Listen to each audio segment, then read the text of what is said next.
याच्यात कितीक मेले महाराज, पण संसार मनासारखा झाला नाही. आता हे याने प्रमाण दिलं म्हणून हे जरा लांबलं बरं का.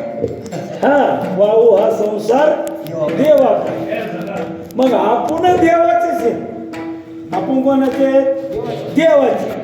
मग आपण आपला देव साध्य करून घ्यायला पाहिजे. आपली आपण संसार बंधन कीर्तन थोडं करायचं महाराज, पण असं बिनचूक करायचं आणि प्रमाणाशिवाय बोलायचं नाही. कारण ह्यो कीर्तनकार तुम्हाला फसवणारा नाही, तुमचं काहीतरी उद्धार करणारा कीर्तनकार आहे.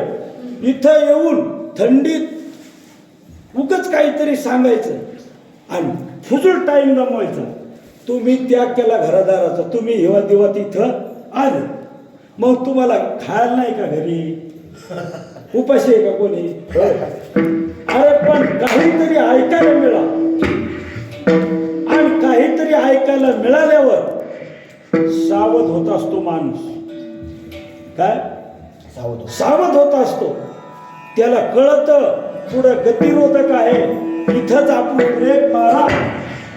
आणि जर गतिरोधकून आपण एकदा हातळलो, मग कंबर मोडल का काय मोडल हे सांगता येत नाही. तसे आपल्याला साधू संत हुशार करायला, हुशार. आणि ह्या जगामध्ये फक्त एकच जात अशी आहे, ती आई आणि संत. बाकीचे याला काही घेणं देणं नाही. ऐशी कळवळ्याची जाती